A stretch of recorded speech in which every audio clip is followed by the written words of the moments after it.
Randy Edsall's offense. And, Coach, it's almost unfair, I think, to juxtapose the two of those guys because Wilson was so good. But, again, the situations are very similar. Everyone wants to know, how good's O'Brien? Can he even approach what Wilson did? Certainly unfair to compare him. He has helped the depth. Danny O'Brien has helped the depth at quarterback. He's not Russell Wilson. If he was, I think when we were on campus, we would know it. We watched him. There was no significant separation between him and the other quarterbacks. I think we have to wait and see. I think that's what's fair. He looked good at practice. How good he's going to be, I don't have a sense of it right now, but he does bring experience from Maryland, starting experience to the Badgers, which helps. And it sounds like that might be what put them over the top in terms of naming him as the starter. Takes over the reins of an offense that scored 618 points last year. That was the most by any Big Ten team since Minnesota back in 2004. And yes, that was 1904. Been a while since we've seen a team like that. Let's continue to look at the quarterbacks in the leaders. Howard, you mentioned Purdue as a team that could really challenge Wisconsin conceivably. They have a very unusual quarterback situation. Caleb Turbush has been named the starter, but you have Robert Marve, you have Rob Henry. How would you handle this? Oh, well, Caleb Turbush would be the guy. I think if we go back 2 springs ago, Coach, when we were on campus talking with Coach Nord, he talked about the leadership style of Turbush and thought he was an outstanding leader. So he's going to be the guy, no question about that. But what do you do with Robert Marve? Do you create some other packages? You probably do, because he's an outstanding athlete. So this is a situation where they've had injuries at the quarterback position. So they are very fortunate to have 3 guys, 3 quality starters. And 4 different starters back in 2010, which kind of created the situation that we have now. Illinois is interesting, Coach. Nate Scheelhaase was great a couple years ago. Nothing glaringly statistically different last year, but I think empirically they just weren't as good in offense as they had been the year before, and he was part of that. Riley O'Toole actually got some significant minutes. Do you think Scheelhaase can go back to being the 2010 Scheelhaase? I do, and this is a big year for Nathan. I mean, he has been put in some difficult situations. He's been in different offenses by different coordinators. Now he has a different head coach. There's been some inconsistencies there, but then there's shows of brilliance, his intangibles, his leadership, all outstanding qualities for Nate. But this is going to be a very challenging season for him. But could he get back to when he was at his best at Illinois? I don't think there's any question. Answer is yes. Now, they need to jumpstart that offense, scoring down about 10 points per game last year as compared to that 2010 season.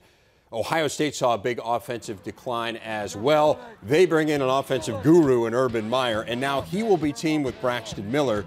He's been raving about Miller's skills since the day he took the job. Miller was thrust into the starting role last year. Seems custom-made for this Urban Meyer offense. So how's he adjusting, Coach?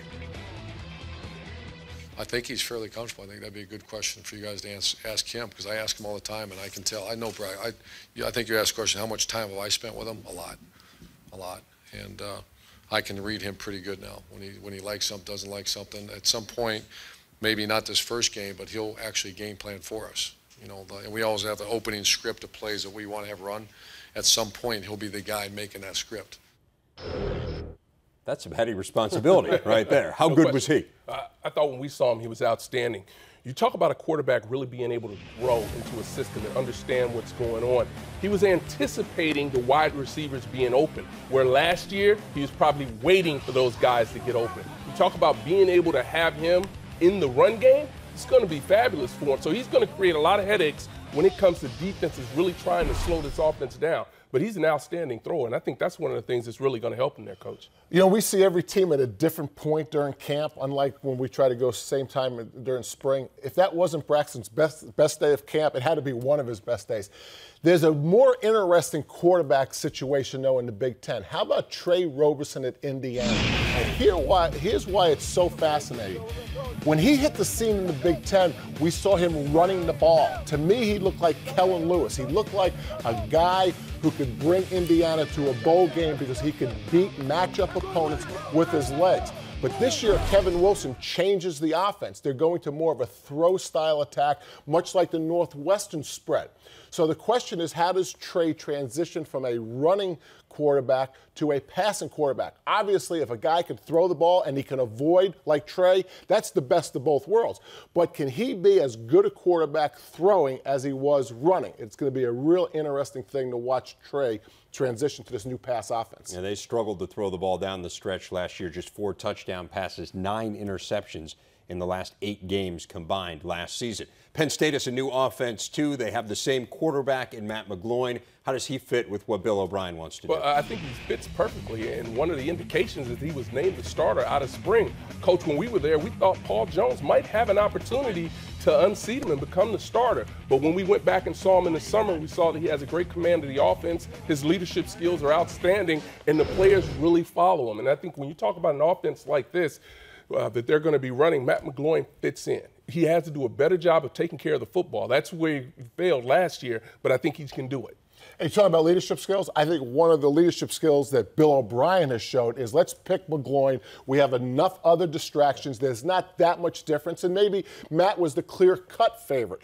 But we don't need a quarterback controversy among all the other controversies that we have. And plenty of other stuff to worry about. We know what a distraction it was for the team last year, as you say. Last thing they need this year.